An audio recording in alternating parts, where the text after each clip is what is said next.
G'day all, how you going? I'm just going to try and set this up first. Get the camera into here, if I can. That's it. Sorry about all the movement and so forth. Now let's try to get this angle right. Today I'm going to be making, I'll just go show you how to. Let's bring it. Oh, you're not supposed to kick out of there. Let's have a look how the camera's up. So, excuse my fingers.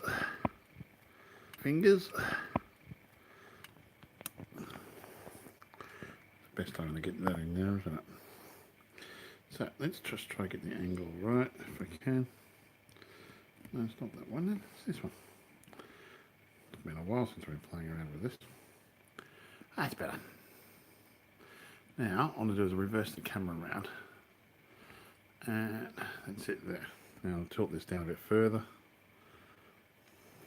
Could have gone to the landscape, other view, but this will do. Now, what I'm doing here, what I've done here actually, is I've pulled this apart. I've taken all the hoses and that off, and what I've done here is I pulled out all these, and I pulled out all this. So they're the stainless steel ones, which are now dry. They, that's what like every 4 washes you make, you want to clean your still. I think it's easy cleaning the big still. I do that all the time. After every wash, I'll rinse it out and I'll give it a good clean up and stuff like that. But this part here has to be cleaned every 4 times. That's what they recommend, but other people don't do it. I recommend to do it because I think you get a better brew out of it. So the copper bits, what you do with the copper bits, you put them in a container with salt and vinegar, right? Or, yeah, vinegar, white vinegar you use, and you basically just shake that up, and that cleans the copper bits. These bits you basically put into, like, you know, those, I'm trying to find, like a vegetable drain and stuff like that. You can put in the dishwasher. You put them into one of those with a plate over it, and you let the dishwasher do the job. And then you give them a quick rinse at the end and put them out here to dry. So now I'm pretty much going to put this into here. Then I'll have to move the camera around, and I'll put the camera over there so you can see how I've pretty much put everything back together. It's pretty simple. Oh, and this one here, this pipe here, you clean with Barcode. I can't pronounce the name of it. Soda thing. Barcode. I can't pronounce the name of it. Anyway. That's pretty much clean. So what I'll do now is put all this stuff back in. So I'm just trying so I can. It's hard because I can't really see the picture. Good, there you go. Now, all you do is just grab your handful of like these and just throw them back into there. What's it called? Barcode. I'm trying to remember the name of the bloody stuff.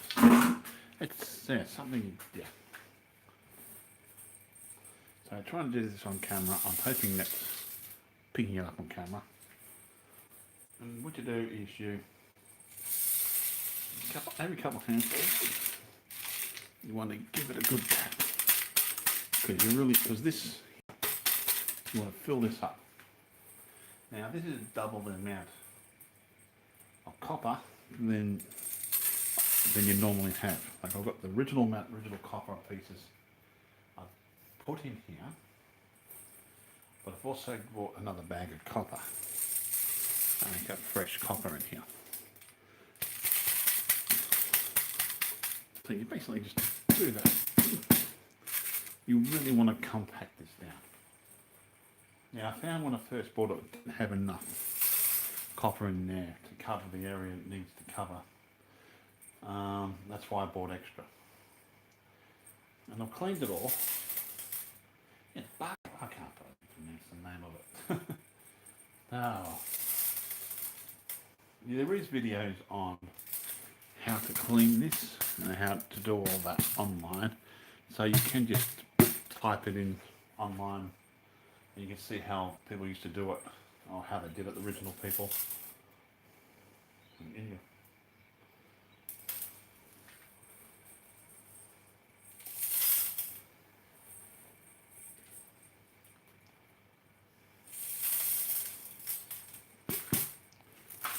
So all you're doing is shaking it like that, trying to get it like that. You really want to try to get that really compact down.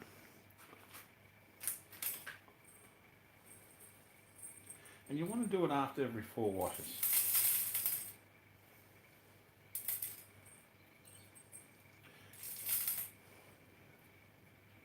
I find you get a cleaner alcohol, you get a nicer alcohol out of it.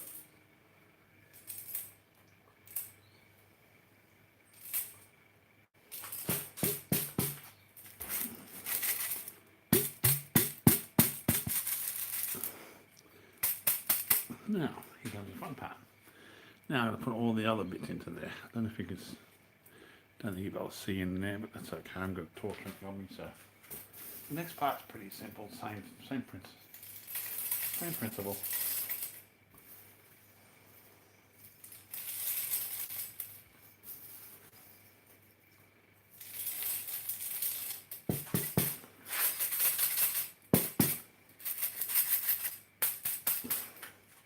That's pretty much what you want to do, just make sure it's all compacted.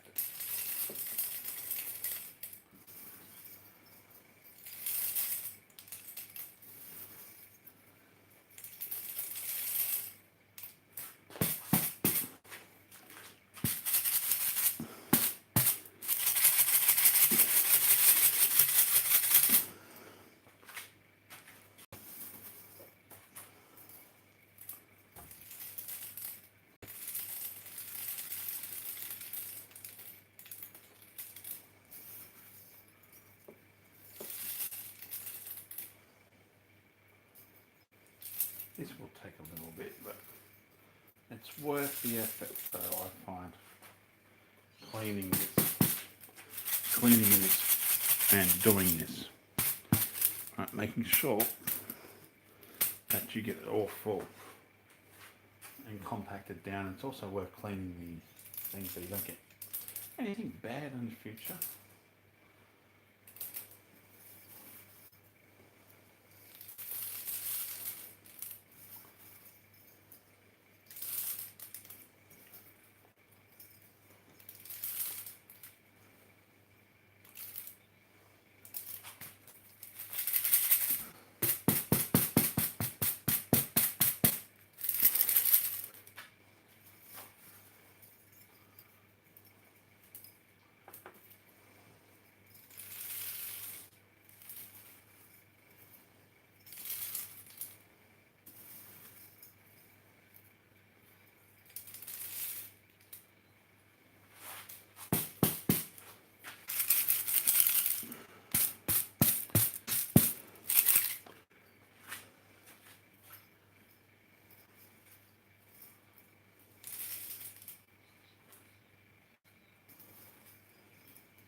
Now, as you can see, you should be able to see it now.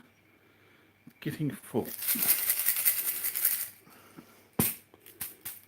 You want to try to keep it compact as much as possible.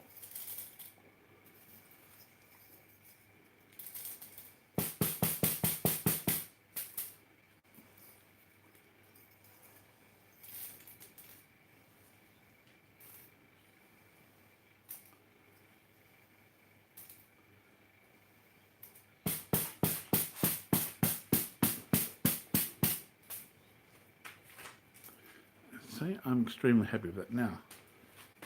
I'm going to have to see if we can do it here. I'll move the camera so I can actually try to capture it. You can capture it what I'm trying to do. So I can see, so you can see what I'm doing next. We're just going to put the lid on and put the thing over that.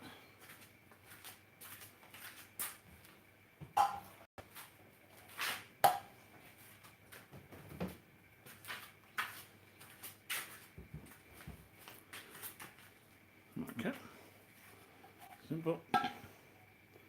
Lid sits like that.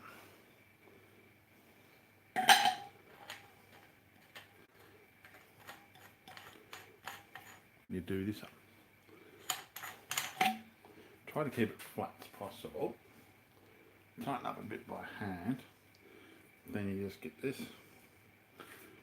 And you give it a bit of tightness with this if you can. This helps it. Keep tight, that's reasonably tight. Next part, we're going to put it onto the still. So you can tip that upside down. That's not going to come out. So now I'm taking this off to the still. So just bear with me. We'll set the camera up. We're flying. Okay. Trying to get that so it sits there. Now, move the stool out the way. When you find a good spot, when you first get your Turbo 500, the trick is you want to find a really good spot to put your Turbo 500. Now this I find is the best spot because I can easily move it forward a little bit when it's full, or when it's set up so it's full. I can easily drain it. I can put my wash there and pour it out, and it's in a safe spot. It's not going to be knocked over or accidentally touched by anybody else. And if you have kids or something like that, because that gets very, very hot. So what we do here, I'll show you the inside of that. If we can just lift this up and have a look. Now, in your Turbo 500, we haven't got the bead in yet. I'll put those back in first.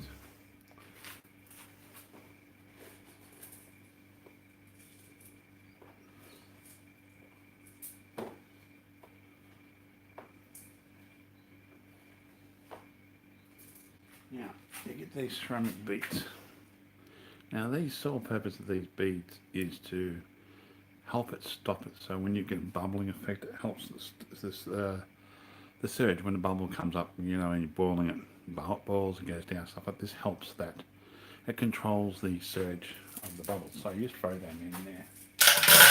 Right, those, every time I do a wash, I'll take them out and give them a rinse. Now, you just put that onto there. I always try to set it up, even though I'm not using it at the moment. I try to set it up in such a way as where if I'm going to use it,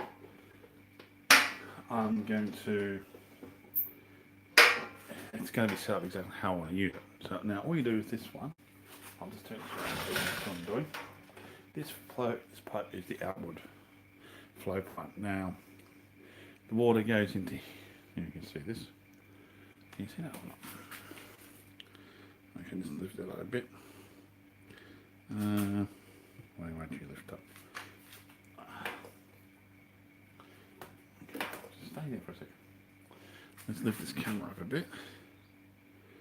This one.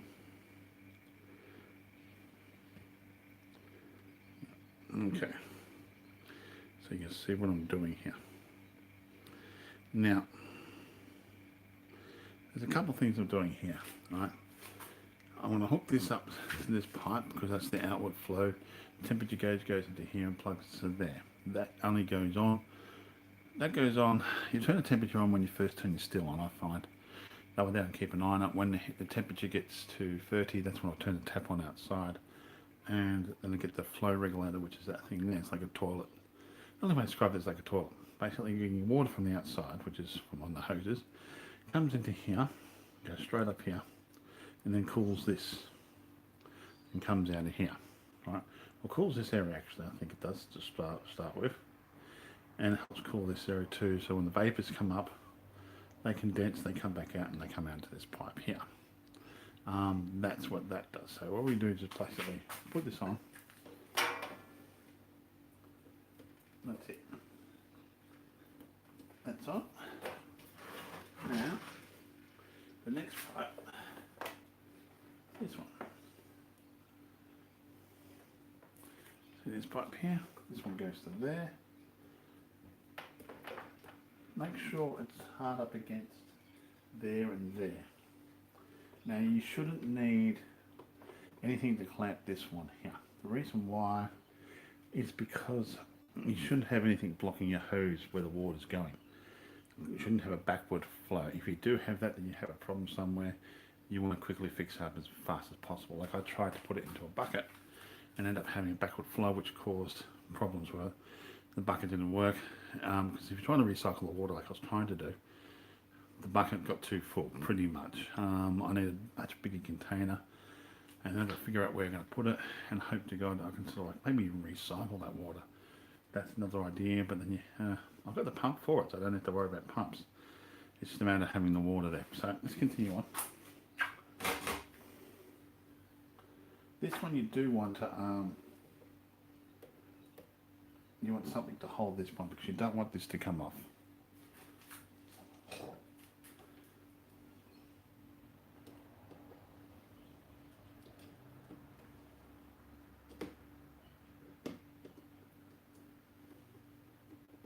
It's also good to check your hoses as well.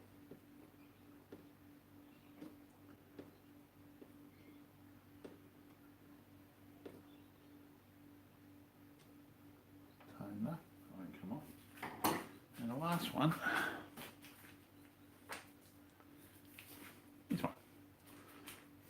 Now, this way. I always feel you're right, I've just got to go. So I'll just put it into here.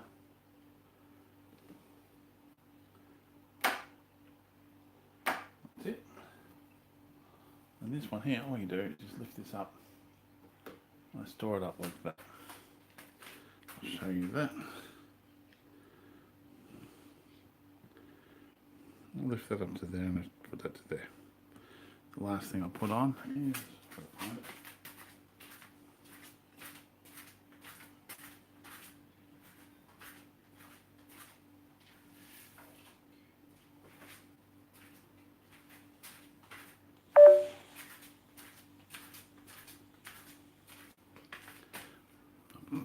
the temperature gauge. I'm gonna have to charge my battery up soon. That's it. That's all you have to do. Put that there.